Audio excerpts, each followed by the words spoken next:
नमस्कार मित्रों, आज महाशिवरात्रि के इस पावन अवसर पर आध्यात्म रामायण की कथा का आज प्रथम दिवस है। तो आइए कथा प्रारंभ करते हैं भगवान श्री गणेश को याद करके। वक्रतुंड महाकाय सूर्यकोटि समप्रभ निर्विघ्नं कुरु मे देव सर्वकार्येषु सर्वदा। रामाय रामभद्राय रामचंद्राय वेधसे रघुनाथाय नाथाय सीतायाः पते नमो नमः। कर्पूरगौरं करुणावतारं संसारसारं भुजगेन्द्रहारं सदा वसन्तं हृदयारविन्दे भवं भवानी सहितं नमामि। नमः पार्वती पतये हर हर महादेव। आइए तो श्री आध्यात्म रामायण के इस महात्म की कथा का आज प्रारंभ करें। ओम अथ आध्यात्म रामायण महात्म। रामं विश्वमयं वंदे रामं वंदे रघुदहं रामं विप्रवरं वंदे रामं श्यामाग्रजं भजे। यस्य वाङ्सुच्युतं रम्यं रामायणमृतं शैलजासेवितं वन्दे तं शिवं सोमरूपिणं सच्चिदानन्दसन्दोहं भक्तिभूतिविभूषणं पूर्णानन्दमहं वन्दे सद्गुरुं शङ्करस्वयं अज्ञानध्वान्तरिसंहन्त्रि ज्ञानलोकविलासिनी चंद्रचूड़ वचश्चंद्र चंद्रिकेयं विराजते। जो प्रत्यक्षादि प्रमाणों से परे त्रिगुणातीत मलहीन ज्ञान स्वरूप और मन वाणी आदि के विषय हैं, उन दक्षिणामूर्ति भगवान सदाशिव को नमस्कार है। श्री सूत जी बोले, एक समय योगी राज नारद जी दूसरों पर कृपा करने के लिए समस्त लोकों में विचरते हुए सत्यलोक पहुंचे। वहां मूर्तिमान वेदों से घिरे हुए अपनी बाल सूर्य के समान प्रभा से सभा भवन को पूर्णतया दैदीप्यमान करते हुए मार्कंडे आदि मुनिजनों से बारंबार स्तुति किए जाते हुए संपूर्ण पदार्थों का ज्ञान रखने वाले और भक्तों को इच्छित फल देने वाले सरस्वती युक्त जगतपति ब्रह्मा जी को देखकर मुनिश्रेष्ठ नारद जी ने उन्हें साष्टांग प्रणाम किया और भक्तिभाव से उनकी स्तुति की। तब स्वयंभू ब्रह्मा जी ने प्रसन्न होकर वैष्णवाग्रणी श्री नारद जी से कहा, हे मुने, तुम क्या पूछना चाहते हो? मैं तुमसे वह सब कहूंगा। ब्रह्मा जी के वचन सुनकर नारद जी ने उनसे कहा, हे देवश्रेष्ठ, शुभाशुभ कर्मों का वर्णन तो मैं आपसे पहले ही सुन चुका हूं। अब मुझे एक ही बात और सुननी है। यदि मुझ पर आपकी कृपा है तो गोपनीय होने पर भी वह सुनाइए। अब घोर कलयुग के आने पर मनुष्य पुण्य कर्म छोड़ देंगे और सत्य भाषण से विमुख होकर दुराचार में प्रवृत्त हो जाएंगे।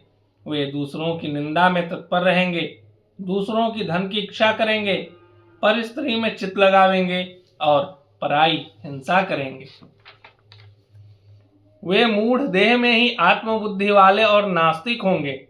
उनकी बुद्धि पशुओं के समान होगी और वे काम के गुलाम होकर स्त्री के भक्त और माता पिता के द्रोही बनेंगे। ब्राह्मणगण लोभ रूपी ग्रह से ग्रस्त और वेद बेचकर अपनी आजीविका चलाने वाले होंगे। वे धनोपार्जन के लिए ही विद्याभ्यास करेंगे और विद्या तथा ब्राह्मणत्व के मद से उन्मत्त हो जाएंगे। क्षत्रिय और वैश्यगण भी स्वधर्म को त्यागने वाले तथा अपने जाति कर्मों को छोड़कर प्रायः दूसरों को ठगने वाले ही होंगे। इसी प्रकार जो शूद्र होंगे वे भी ब्राह्मणों के आचार में तत्पर हो जाएंगे तथा स्त्रियां प्रायः भ्रष्टाचारनी और अपने पति का अपमान करने में निडर होंगी। निसंदेह वे अपने सास ससुरों से द्रोह करेंगी। इन नष्ट बुद्धियों का परलोक किस प्रकार सुधरेगा, इस चिंता से मेरा चित्त निरंतर व्याकुल रहता है। इस सुगम उपाय से इनका परलोक सुधर सकता है वह आप मुझे बतलाइए, क्योंकि आप सभी कुछ जानते हैं। देवर्षि नारद जी के वचन सुनकर कमलासन ब्रह्मा जी बोले, हे साधो, तुमने बहुत अच्छी बात पूछी है, मैं उसे बतलाता हूं, तुम श्रद्धा पूर्वक सुनो। पूर्व काल में भक्त वत्सला पार्वती जी ने श्री राम तत्व की जिज्ञासा से त्रिपुर विनाशक भगवान शंकर से विनय पूर्वक प्रश्न किया था। तब अपनी प्रिया से श्री महादेव जी ने जिस गूढ़ रहस्य का वर्णन किया था वह उत्तम पुराण आध्यात्म रामायण के नाम से प्रसिद्ध हुआ। अब जगत जननी पार्वती जी उसका पूजन कर रात दिन उसी का मनन करती आत्मानंद में मग्न रहती हैं। जिस समय प्राणियों के सौभाग्य से उसका लोक में प्रचार होगा, उस समय उसके अध्ययन मात्र से लोग शुभ गति प्राप्त करेंगे। संसार में ब्रह्मत्यादि पाप तभी तक रहेंगे जब तक आध्यात्म रामायण का प्रादुर्भाव नहीं होगा। कलयुग का महान उत्साह तभी तक निशंक रहेगा जब तक संसार में आध्यात्म रामायण का उदय न होगा। यमराज के शूर वीर दूत तभी तक निर्भय विचरते रहेंगे जब तक जगत में आध्यात्म रामायण प्रकट नहीं होगा, और संपूर्ण शास्त्रों में परस्पर विवाद तभी तक रहेगा तथा महापुरुषों को भी भगवान राम का स्वरूप तभी तक दुर्बोध रहेगा जब तक संसार में आध्यात्म रामायण का प्रकाश नहीं होगा। हे मुनिश्रेष्ठ, मैं आध्यात्म रामायण के कीर्तन और श्रवण आदि से होने वाले फल का पूर्णतया वर्णन नहीं कर सकता, तथापि हे अनग, मैं तुम्हें उसका थोड़ा सा महात्म सुनाता हूं। इसे पूर्व काल में मुझे शिवजी ने सुनाया था, तुम सावधान होकर सुनो। जो पुरुष आध्यात्म रामायण का एक अथवा आधा श्लोक भी भक्ति पूर्वक पढ़ता है वह तत्क्षण पाप मुक्त हो जाता है। जो इस आध्यात्म रामायण को नित्य प्रति अनन्य बुद्धि से भक्ति पूर्वक यथाशक्ति सुनता है वह जीवन मुक्त कहलाता है। हे मुने, जो पुरुष आलस्य छोड़कर भक्ति भाव से प्रतिदिन आध्यात्म रामायण का पूजन करता है उसे अश्वमेध यज्ञ का फल मिलता है। जो मनुष्य दूसरों से अनियम पूर्वक अनादर से भी आध्यात्म रामायण श्रवण करता है वह भी पातक से छूट जाता है। जो कोई आध्यात्म रामायण के निकट जाकर उसे नमस्कार करता है वह समस्त देवताओं का पूजा का फल पाता है, इसमें कोई संदेह नहीं। जो पुरुष आध्यात्म रामायण की संपूर्ण पुस्तक लिखकर राम भक्तों को देता है उसे जो पुण्य होता है उसका फल सुनो। उसे वह फल मिलता है जो वेदों के पढ़ने से और शास्त्रों की व्याख्या करने से भी संसार में दुर्लभ है। जो नरश्रेष्ठ राम भक्त एकादशी को उपवास करके सभा में आध्यात्म रामायण की व्याख्या करता है, हे वैष्णव श्रेष्ठ, उसके पुण्य का फल बतलाता हूं, सुनो। उसे एक एक अक्षर के पढ़ने में गायत्री के पुरस्चरण का फल मिलता है। जो पुरुष रामनवमी के दिन निराहार रहकर और फिर रात्रि को जागरण कर अनन्य बुद्धि से आध्यात्म रामायण को पढ़ता या सुनता है, अब मैं उसका पुण्य बतलाता हूं।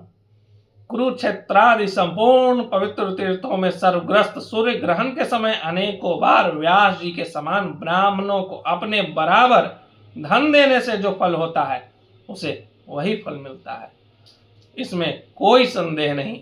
यह सर्वथा सत्य है, सर्वथा सत्य है, सर्वथा सत्य है।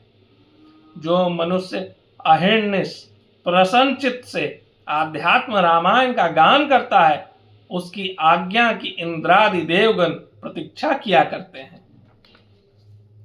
आध्यात्म रामायण का नित्य प्रति नियम पूर्वक पाठ करने से मनुष्य जो कुछ पुण्य कर्म करता है वह करोड़ गुना हो जाता है। इस आध्यात्म रामायण में से जो पुरुष खूब समाहित होकर श्री राम हृदय का पाठ करता है वह ब्रह्म हत्यारा भी हो तो 3 दिन में ही पवित्र हो जाता है। जो पुरुष हनुमान जी की प्रतिमा के समीप प्रतिदिन 3 बार मौन होकर श्री राम हृदय का पाठ करता है वह समस्त इच्छित फल प्राप्त करता है। और यदि कोई पुरुष तुलसी या पीपल के निकट श्री राम हृदय का पाठ करे तो वह एक एक अक्षर पर अपनी ब्रह्म हत्या जैसे पापों को दूर करता है। हे मुने, श्री राम गीता का महात्म पूरा पूरा तो श्री महादेव जी ही जानते हैं। उनसे आधा श्री पार्वती जी जानती हैं और उनसे भी आधा मैं जानता हूं, सो उसे पूरा कह भी नहीं सकता। उसमें से थोड़ा सा तुम्हें सुनाता हूं, जिसके जानने मात्र से चित्त तत्काल शुद्ध हो जाता है। हे नारद, जिस पाप को श्री राम गीता ने नष्ट नहीं किया वह संसार में कभी भी किसी तीर्थादि से भी नष्ट नहीं हो सकता। मैं सदा ढूंढने पर भी उस पाप को नहीं देख पाता, अर्थात ऐसा कोई पाप ही नहीं है जो श्री राम गीता से नष्ट नहीं होता। जिस गीतामृत को भगवान श्री राम ने उपनिषद सागर का मंथन कर निकाला और फिर बड़ी प्रसन्नता से श्री लक्ष्मण जी को दिया, मनुष्य को चाहिए उसका पान करके अमर हो जाए। पूर्व काल में सहस्त्रार्जुन के वध की इच्छा से क्षमा करें, जमदग्नि नंदन परशुराम जी धनुर्विद्या का अभ्यास करने के लिए श्री महादेव जी के पास रहते थे। उस समय श्री राम गीता का अध्ययन करती हुई पार्वती जी से इसे यत्न पूर्वक सुनकर और तुरंत ही हृदयंगम कर इसका पाठ करते करते हुए श्री नारायण के कला रूप हो गए। यदि कोई पुरुष ब्रह्म हत्या आदि घोर पापों से मुक्त होना चाहे तो केवल 1 मास श्री राम गीता का पाठ करने से छूट सकता है। बुरे दान, निषिद्ध भोजन और खोटी बोलचाल आदि से जो पाप होता है उसे राम गीता पाठ मात्र से ही नष्ट कर देती है। जो पुरुष शालिग्राम शिला के आगे, तुलसी या पीपल के वृक्ष अथवा यतिजनों के सामने श्री राम गीता का पाठ करता है उसे वह फल मिलता है जो वाणी का भी विषय नहीं है। जो मनुष्य श्राद्ध में श्री राम गीता का भक्ति पूर्वक पाठ करके ब्राह्मणों को भोजन कराता है उसके वे समस्त पितृगण भगवान विष्णु के परम धाम को चले जाते हैं। जो पुरुष एकादशी के दिन निराहार और जितेंद्रिय रहकर द्वादशी को अगस्त वृक्ष के नीचे बैठकर श्री राम गीता का पाठ करता है वह साक्षात राम रूप ही है। उसकी समस्त देवगण पूजा करते हैं। राम गीता का पाठ करने से मनुष्य बिना किसी दान, ध्यान अथवा तीर्थ स्नान के ही अक्षय फल पाता है। हे नारद, और अधिक क्या कहा जाए, जो वास्तविक बात है वह सुन। श्रुति, स्मृति, पुराण और इतिहास आदि सैकड़ों शास्त्र श्री आध्यात्म रामायण की एक तुच्छ कला के समान भी नहीं है।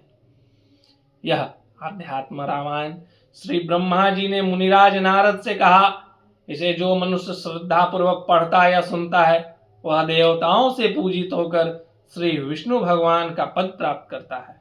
इति श्री ब्रह्मांड पुराणे उत्तरखंडे आध्यात्म रामायण महात्म संपूर्णम। प्रेम से बोलिए राजा रामचंद्र भगवान की जय, मैया सीता की जय, लगले लखन लाल की जय, सब देवी देवतन की जय। जय श्री राम।